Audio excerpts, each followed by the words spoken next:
Subscribe to our channel and press the bell icon so that you never miss any video lesson from RAU'S IAS Study Circle. Hello and welcome to Daily News Simplified, an answer to what, why and how of newspaper reading from your UPSC perspective. Today, let us discuss the important news which has appeared in the New Delhi edition of the Hindu newspaper dated 7th May 2020. The news to be discussed has been displayed on your screen and timestamping for the same has been provided in your description box below. So let's start our today's discussion. So continuing our series of discussion on ELEARN platform, let us discuss about the study materials today. So when you click on the section of study material, you find this particular option. So in this select section, you find compilations, GS mains previous question papers, prelims previous question papers as well as current affairs magazine. Now with respect to GS mains previous question papers, what you can do is to select your particular subject. Suppose if I select world history and I filter this particular request. Then a previous year's topic wise questions appears on the screen. What you can do is to download this particular section and then go through the previous year's questions which has been asked by UPSC. Similarly, with respect to previous prelims question papers, what you can do is to choose your subject and you can go through the entire questions which has been asked by UPSC on important topics. Further, when we click on the current affairs magazine, we come out with focus magazine. So here you can go through the focus magazine of different months. For example, April, March 2020, Feb 2020 and so on. And by downloading you can find out the important topics which has been presented in the focus magazine with respect to different subjects. So this is with respect to today's discussion on ELEARN platform. The first news to be discussed appears as a lead article on page number 6. It says Resuscitating Multilateralism with India's help. It could lead a coalition to bridge the global deficit of trust with China through a regime of rules. Now this article highlights that how India can revive multilateralism in the world, which is at its weakest in present times, especially due to coronavirus. So in this regard, let us understand the viewpoint of the authors in this article, especially with respect to weakened multilateral system of the world and also as to how India can play a major role with respect to its revival. Now this topic primarily becomes important from the perspective of your mains examination with respect to GS paper 1 as well as GS paper 2. Under GS paper 1, it gets covered under effects of globalization on Indian society, and in GS paper 2, especially with respect to international relations. And with respect to your prelims examination, this topic gets covered under current events of international importance. So to understand this article, first of all, let us understand the concept of multilateralism. Now, multilateralism refers to when at least three governments participate in a particular issue or try to solve a particular problem. Further, we can also say that multilateralism is an example of cooperation among the governments of the world on various fronts such as diplomacy, trade and commerce, environment, etc. Now, the term multilateralism is different from unilateralism as well as bilateralism. Now, unilateralism means when a country acts unilaterally, that is, when a country acts without other countries' support or interest. Whereas bilateralism refers to when two countries engages on different fronts, such as trade, diplomacy, sharing technical or academic expertise, etc. Further, it's also important to know about global supply chain as multilateralism as well as global supply chain are parts of globalization. Basically, global supply chains are networks that span across different countries as well as continents in order to source as well as supply goods and services. Further, global supply chain involves flow of information, process as well as resources across the world. Now, under this global supply chain, procurements of products as well as services takes place from countries having low labor charges as well as relaxed labor laws. So basically a country having low labor charges and relaxed labor laws becomes the manufacturing hub of the world, and from there all the items so manufactured are disbursed to the consumers who are in different parts of this world. Further, with respect to manufacturing of any component, different parts of the component are also imported by this manufacturing country. So this is how the system of global supply chain network exists, as it involves flow of information, process as well as resources across the world. Now, in the present context, China has become the manufacturing hub of the world, and the entire world has become more or less dependent on important items which are manufactured in China and then distributed to other parts of the country. So, it is in this aspect that this article highlights that the world should not depend only on China but rather seek other alternatives or find other alternative countries which can replace China even in case of extreme emergencies. So, after understanding the concept of multilateralism as well as global supply chain, let us understand how has globalization nurtured as well as impacted multilateralism in this world. Now, with respect to globalization, you must understand that when we talk of globalization, we often refer to an economic system which has emerged over the last 50 years or so. However, the making of the global world has a long history with respect to trade, migration of people across the world in search of livelihood, as well as movement of capital and goods. And all these aspects of life has led to visible signs of global interconnectedness of one country to another country. And this has also resulted in increased dependency on one another with respect to our present times. And this increased dependency is also reflected through the present global supply chain. So we can say that in the modern context, globalization is best understood through global supply chain as well as multilateral system which functions through various multilateral institutions such as the WTO or World Trade Organization.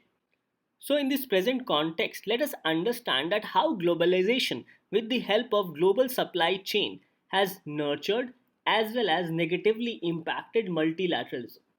So, with respect to nurturing the multilateral system, this article says that post Second World War, that is after Second World War, the assumption of the world was that following multilateral system would lead to peace, prosperity and wealth for all.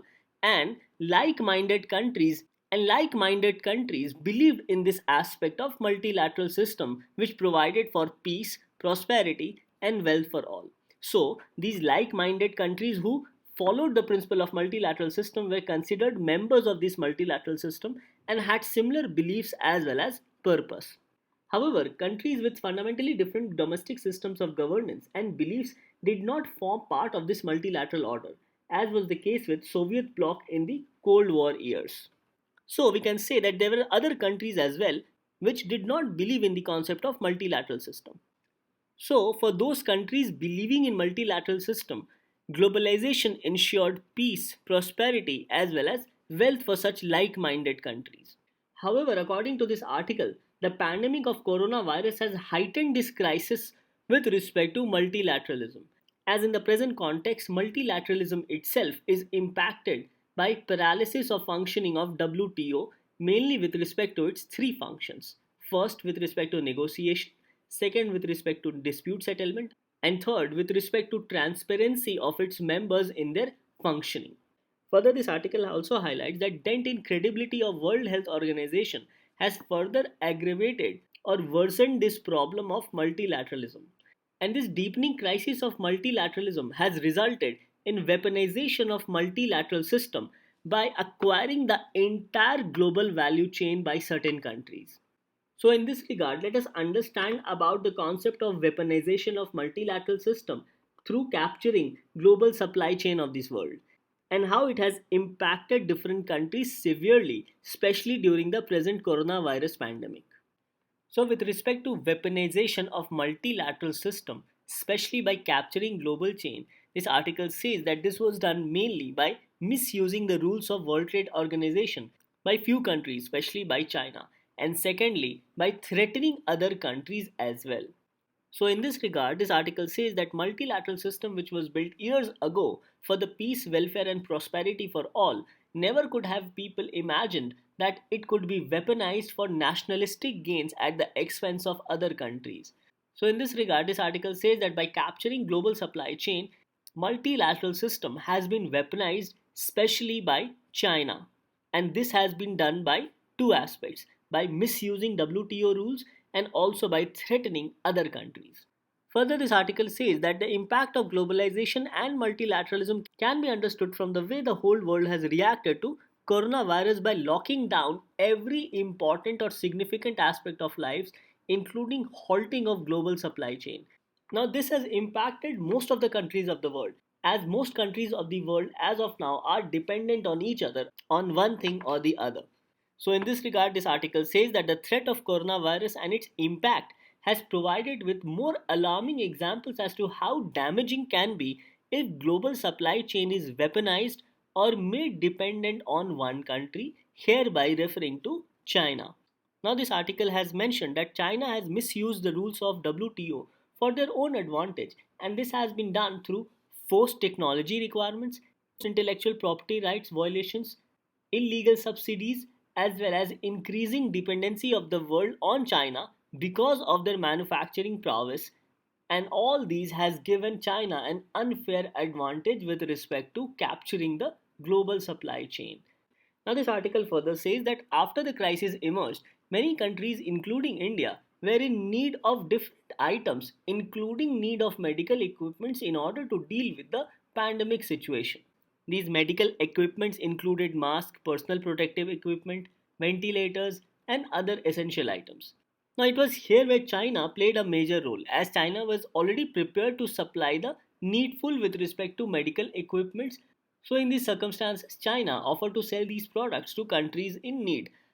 Now, many countries to whom China had delivered these products, they complained of faulty equipments. So, in response, China threatened most of these countries with respect to supplying of their faulty equipments.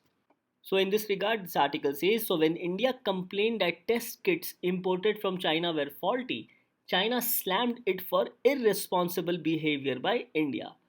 Further, China also threatened Australia, as Australia indicated that it will conduct an independent investigation of China's early handling of the epidemic. And this enraged China, and China threatened Australia with respect to economic consequences. Further, not only this, China even started taking predatory measures with respect to takeover of companies in India, European Union, and also in other parts of the world. Now, this reflects as if China was waiting to take action when situation around the world worsened. So, this article says that by misusing WTO rules and also by threatening other countries, China has overall weaponized the multilateral system by acquiring or capturing the global supply chain.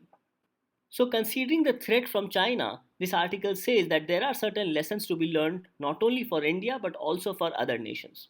So, it says that this pandemic is teaching countries through bitter experience that weaponized interdependence is not just a theory but a practice, and this is rapidly evolving, which is spearheaded by China. So, this article overall says that China is spearheading the weaponized multilateral system by acquiring the global supply chain. So, it is in this regard this article says that there is a need to reform and strengthen multilateralism whereby India can take a lead role. So, the question remains that how do we reform multilateralism? This article says that by reassurance from all major nations of the world, including United States, China, Russia, as well as India, to follow rules of WTO in trade and commerce, to collectively strengthen the global supply chain in a non-autocratic way, and not to weaponize global supply chain through coercive measures. So these are the primary steps highlighted in this article, especially with respect to reforming the multilateral system of the world. As this article says that these three steps will further strengthen global value chain in a democratic way, and it will also ensure global stability, peace, as well as prosperity for all the countries in this world. Further, this article says that in order to reform multilateralism, there is a need for strategic decoupling. Now, strategic decoupling here means using different supplier countries and not only depending on China. And this strategic decoupling, that is using different supplier countries, should be handled in a cooperative manner with other like minded countries. So, again, like mindedness of countries with respect to strategic decoupling becomes another important aspect in order to reform multilateralism in this world, as it will not only make the global supply chain more democratic but also less dependent on China. However, the author says that there are certain repercussions with respect to strategic decoupling, that is, using alternative countries other than China, as first of all, it will reduce the profit share or profit margin of different countries. So, in this regard, this article says that this will not happen overnight and this will cause considerable disruption to existing global value chains. Obviously, this is because it will establish or restart a different global value chain whereby different countries will get involved in the supply chain process. So the author highlights that participation by more countries is necessary.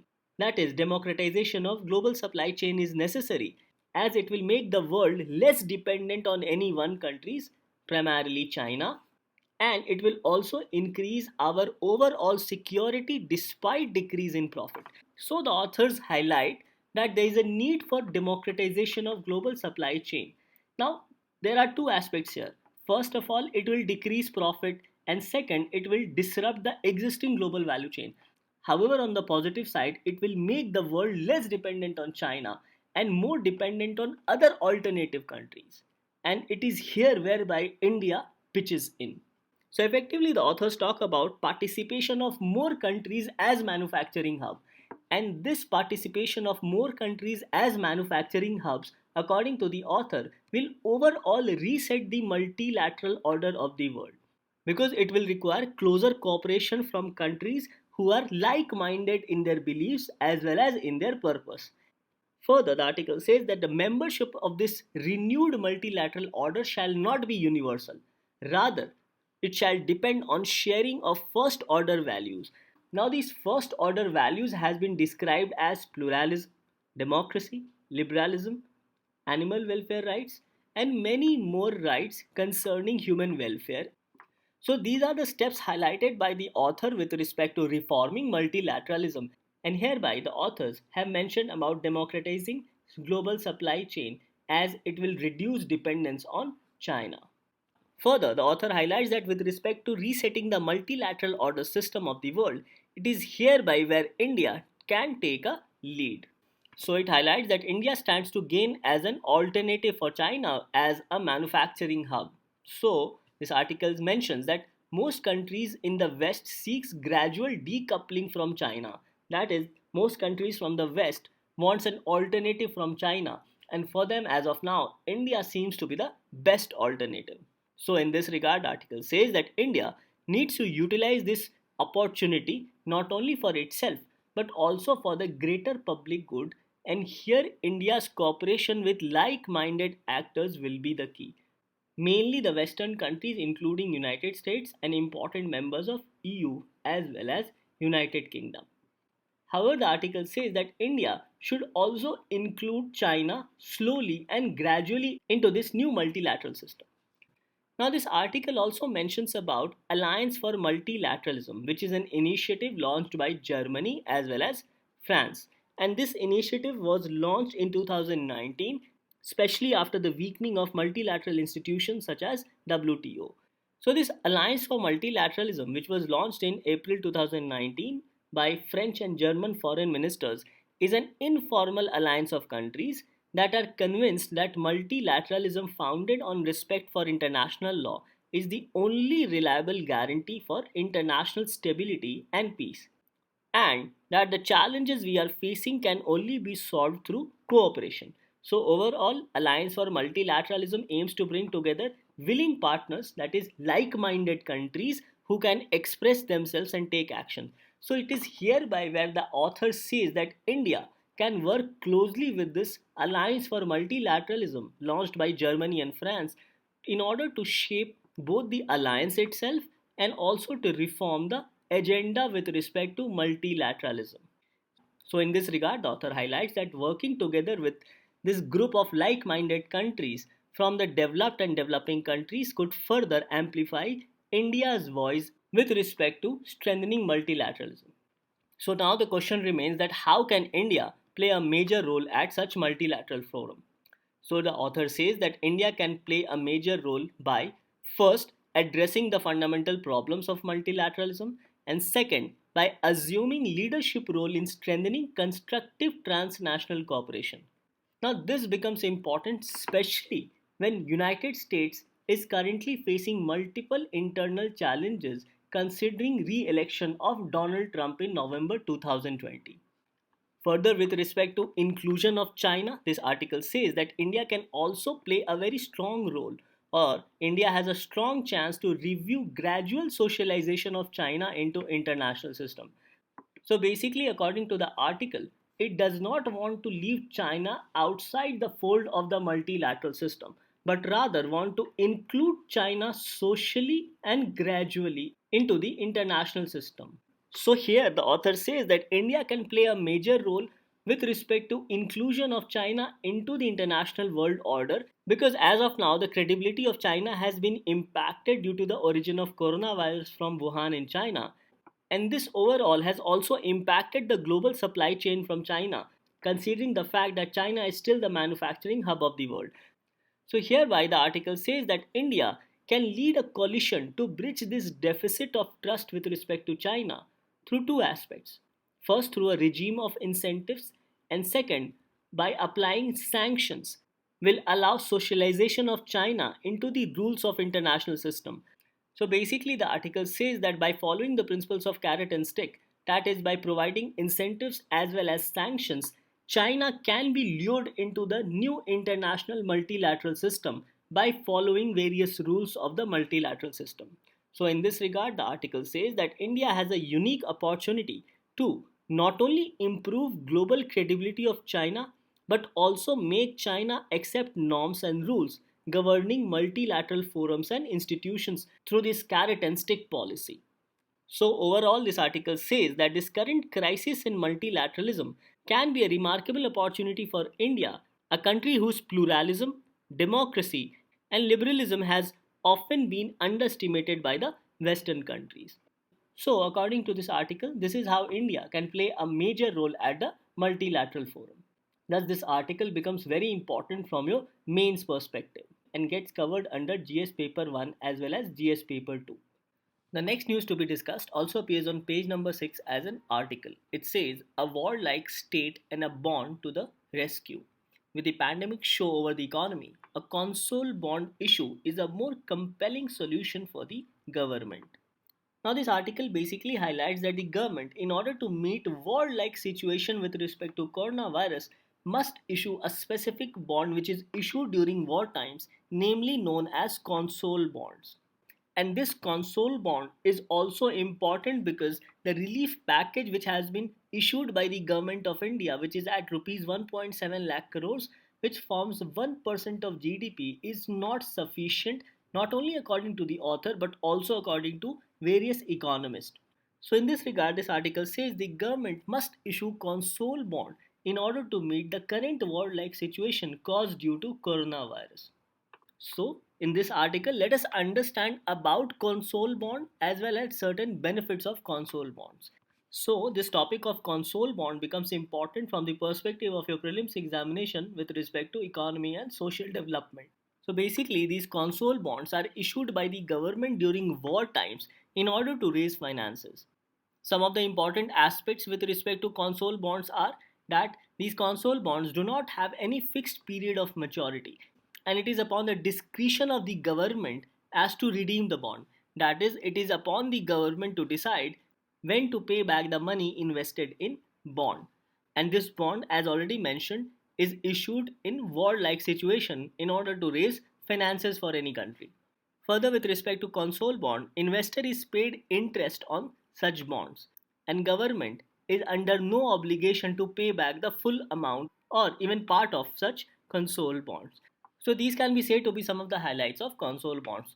Now the question remains that first of all, what are the benefits and risks with respect to Consol bonds, and second, how Consol bonds would be beneficial with respect to India in the current situation. So the benefits with respect to Consol bonds includes that investors gets annual interest payments through investment in Consol bonds. So this is one of the important benefit with respect to Consol bond, that the investors get annual interest payments. Second, it is a risk-free investment other than gold, especially in wartime situations. And the Consol bond is issued and guaranteed by the governments of different countries. So with respect to India, if it is issued, it will be guaranteed by the government of India. So second aspect can be said to be the fact that it is a risk-free investment. Third, it says that it enables to citizens to contribute financially to the cause of a country. And this also enables or gives them a sense of participation, thereby promoting the unity within the country. So these can be said to be certain benefits with respect to the Consol bonds. Now, with respect to risk, one of the major risks is that these bonds are not redeemable. That is, there is no fixed period as to when the money will be returned by the government. And it is upon the total discretion of the government to pay back the money invested in console bonds. So, the repayment of these bonds is at the discretion of the government. So, this can be said to be one of the major risks with respect to console bonds. Now, with respect to certain facts about console bonds, you must know that the first console bond was issued by the British government in 1751, and this console bond carried an interest rate of 3%. Subsequently, the British government also issued console bond in 1914 and in 1917. The console bond issued in 1917 was to finance the First World War. So, the British government issued Consol Bond in 1917 to finance its First World War, and these bonds carried an interest rate of 5%. So, the Consol Bond issued during the First World War by the British government carried an interest rate of 5%. So, in 2014, almost 100 years later, the British government repaid 10% of the total outstanding Consol Bond debt. Now, this we have already mentioned as a risk that these bonds are not redeemable and it is upon the discretion of the government to repay these bonds. Further, it highlights that similarly, even the US government issued console bonds in 1870s to raise finances. So these can be said to be some of the examples of issue of console bond by British government as well as by the US government. So now the question remains that if console bond is issued in India, how will it benefit India? Now, in this regard, most of the economists have said or mentioned that economic package which has been given by the government, which is around 1.7 lakh crore, is only roughly around 1% of GDP. And this is not enough according to many economists. They have mentioned that economic package must be around 5 to 10% of GDP. So, in this regard, the question remains that from where do we arrange such huge sums of money without impacting India's macroeconomic stability? As raising finances will impact fiscal deficit of India, and in the given war-like situation, the revenue receipt of the country is likely to decline more. So, considering all these macroeconomic stability, whereby the fiscal deficit keeps on increasing and revenue receipts keep on declining, so it is here where console bonds can come into rescue for the government of India. As through the console bonds, government of India can finance the fiscal stimulus package, and it is also a risk-free investment for the citizens of the country. So, in this regard, the article says that the government of India can think about issuing console bonds in the present war like situation with respect to COVID 19. Further, the article also says that instead of donating money to PM CARES Fund, citizens can buy console bond as the proceeds of the bond can be used immediately to improve healthcare facilities, which includes personal protective equipments, ventilators, and other medical equipments. So, these console bonds, if issued by the government of India, can be used to improve our healthcare facilities as well as healthcare equipments immediately. And secondly, the article says that the government can come up for phased redemption of console bond, especially when the economy is on path of recovery as well as on high growth. So it is in these regards that the article says that the government must issue console bonds with respect to the current war-like situation caused due to COVID-19 virus. So important aspects of console bond must be understood from your prelims perspective. With this, let's move on to our next news discussion. The next news to be discussed appears as an article on page number 7. It says, Rent control amidst pandemic. Laws mandating the registration of tenancies needs to be made applicable across states. Now this article highlights that considering the distressing situation caused due to COVID-19 virus, landlords have been asked not to take rent at least for 2 months, especially for the poor migrant families who do not have other housing options or savings. So, in this regard, the article highlights that the problem here is that rent arrangements in India are mostly informal and unrecorded. And because of this, it becomes extremely difficult to regulate the rental market with respect to India. So in this regard, government as of now is using the Disaster Management Act 2005, although indirectly, to stop eviction by landlords. So in this regard, the article says that the focus must shift from Disaster Management Act 2005 to Rent Control Act with respect to regulating rental housing. However, the problem is again with respect to informal and unrecorded rent arrangements. So it is in this regard whereby the author mentions that in this situation, the Model Tenancy Act of 2019, which has been released as a draft model act by the Ministry of Housing and Urban Affairs, could be useful as it regulates the rental housing market. So in this regard, let us understand the purpose, features as well as certain demerits of Draft Model Tenancy Act of 2019 as released by Ministry of Housing and Urban Affairs. So the Draft Model Tenancy Act aims to regulate rental housing by creating rent authorities, rent courts as well as rent tribunals. Further, it highlights that the Union Finance Minister in the budget speech of 2019-20 also expressed the need to remove old laws with respect to tenancy and also to introduce reform to align tenancy market with the present market rate. So it is in this aspect that the Draft Model Tenancy Act has been released by the Ministry of Housing and Urban Affairs. So in this aspect, let us understand the purpose as well as important features of this Draft Model Tenancy Act of 2019. So it highlights that the aim of Draft Model Tenancy Act is to accomplish the commitment provided with respect to housing for all by 2022. Now here you must understand that the Union Cabinet in 2015 approved the scheme with respect to housing for all by 2022 under Pradhan Mantri Awas Yojana Urban, and its various components include the following. First, slum rehabilitation of slum dwellers with participation of private developers using land as a resource, promotion of affordable housing for weaker section of the society through credit linked subsidy, affordable housing in partnership with public and private sectors, and subsidy for beneficiary led individual house construction or enhancement. So this is all with respect to housing for all by 2022, and it has been approved by the Union Cabinet under Pradhan Mantri Awas Yojana Urban. So this becomes an important aspect to be remembered from your prelims perspective. So it highlights that with the commitment to provide housing for all by 2022, the Draft Model Tenancy Act envisages to balance the interest and rights of both owner as well as tenant. So basically the act balances the interest as well as rights of owners as well as of tenants.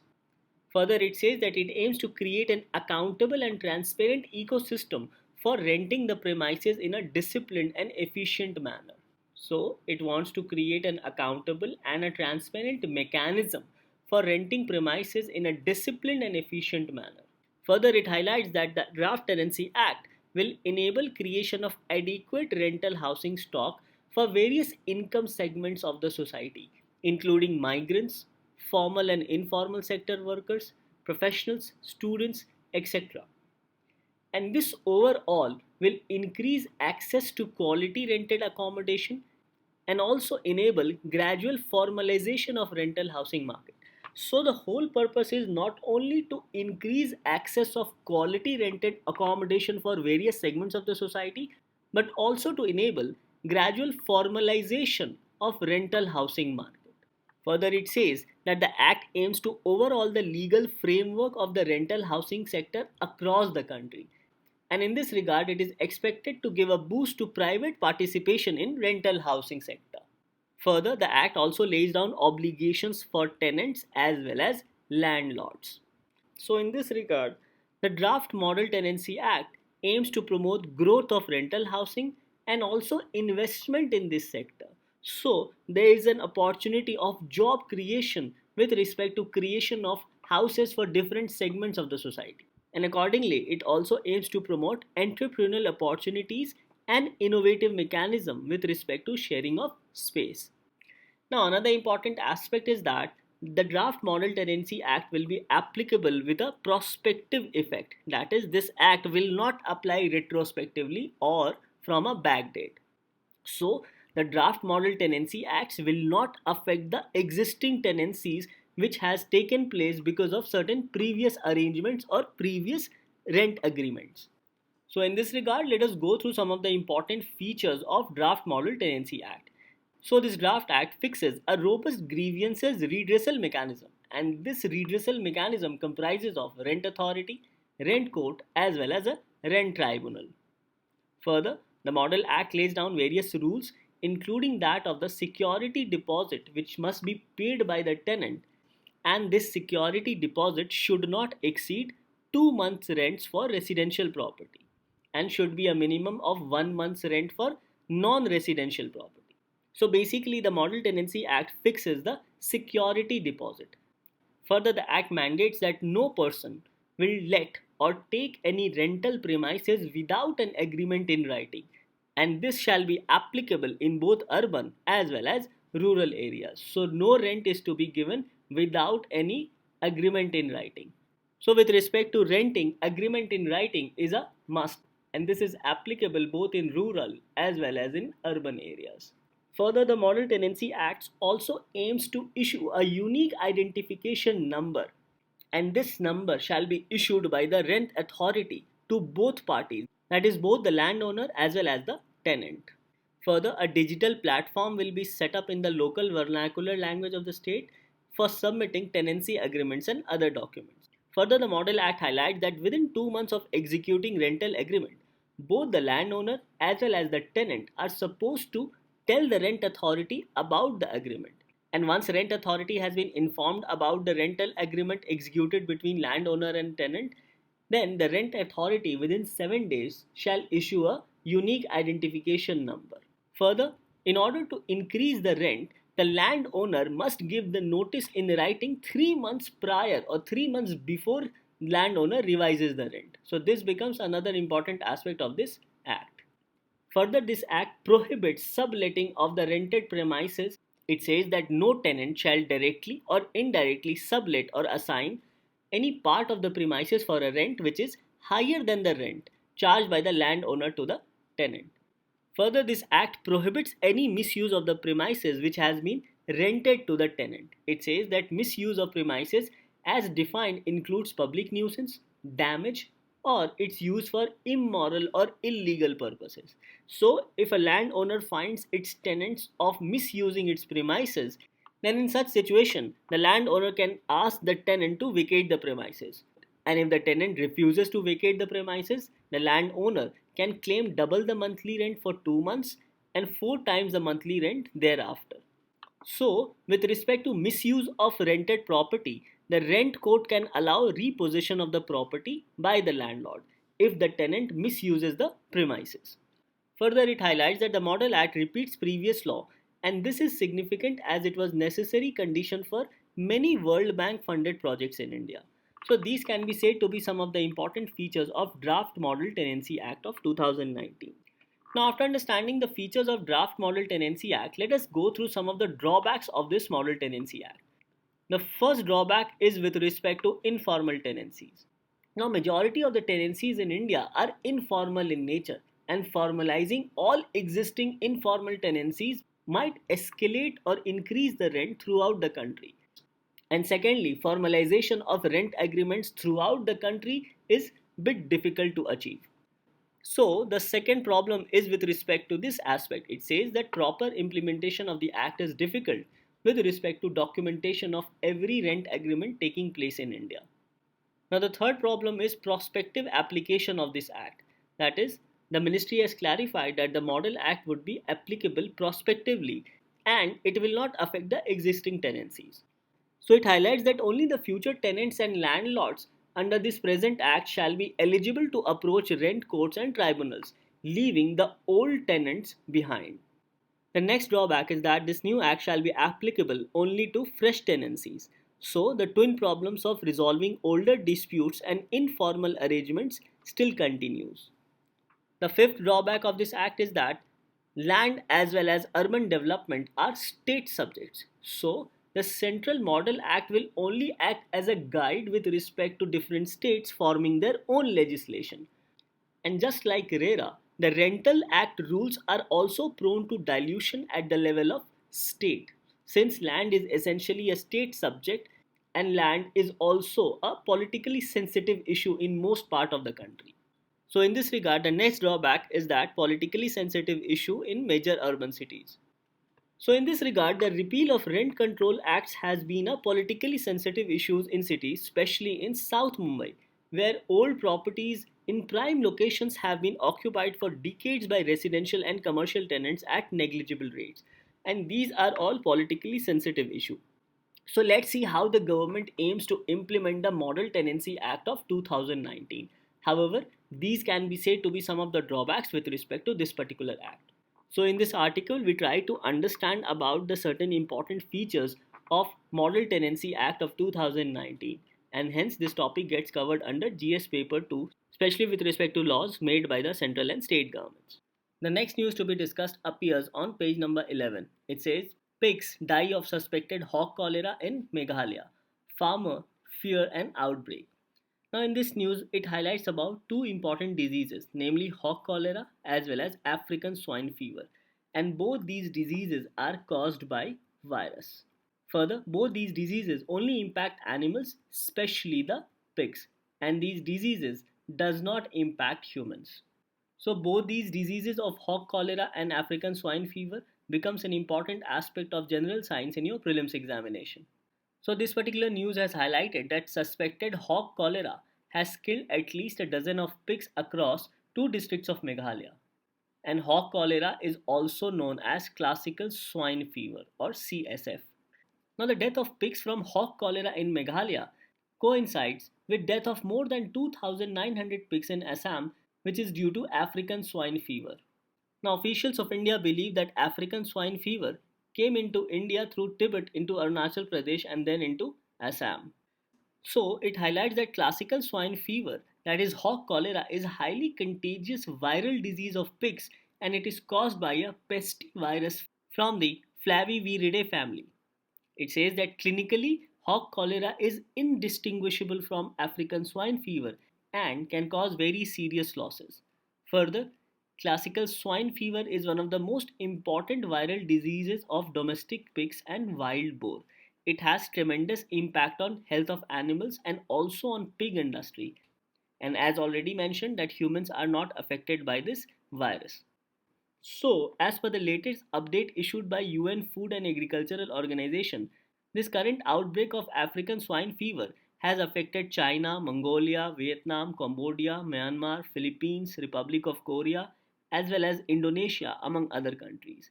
And according to the officials of India, African swine fever has come into India through Tibet, into Arunachal Pradesh, and then into Assam. Thus, in this news, you must know about hog cholera as well as African swine fever, and both these are caused due to viruses.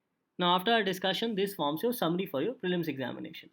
Now, today we discussed about the concepts of multilateralism, unilateralism, bilateralism, as well as global supply chain. We also discussed about strategic decoupling. Further, we also mentioned about weakening of multilateralism as well as weaponization of multilateral system. And in this regard, we also discussed about Alliance for Multilateralism, which has been initiated by France and Germany. Further, we also discussed about Consol Bonds, as it does not have any fixed period of maturity and it is issued by the government in warlike situations. So in this regard, this article has said that government should issue Consol Bonds because the current situation is almost like a warlike situation with respect to fighting the coronavirus. Further, we discussed about the benefits as well as risk with respect to Consol Bonds and also the fact that Consol Bonds has been issued earlier by British government as well as US government. It was issued by the British government during the First World War and also earlier. Further, we discussed about Draft Model Tenancy Acts, its purpose, features and certain drawbacks. And in this regard, we also discussed about Housing for All by 2022, which is under the PM Awas Yojana Urban. And lastly, we discussed about hog cholera, which is also referred as classical swine fever, and also about African swine fever. Both these diseases are caused by virus. It affects pigs and wild boar and does not affect humans. So these can be said to be our summary for today's prelims. Now after our discussion, this forms your practice question for the day. Question is, China share its borders with which of the following countries? Options are Mongolia, Kazakhstan, Vietnam, Russia and North Korea. So the question is, select the correct answer using the code given below. Options are A 1, 2, 3 and 5 only, B 1, 3, 4 and 5 only, C 1, 2, 4 and 5 only, and D 1, 2, 3, 4 and 5. Now coming to the answer of yesterday, the question was which of the following measures can help in boosting demand in the Indian economy? First, providing economic stimulus to businesses. Yes, this is correct. Second, increase spending on MG Naregas. Yes, this is also correct. Third, direct cash transfer. Yes, all the three options are correct. So the question is select the correct answer using the code given below. So here the correct answer is D, that is 1, 2 and 3.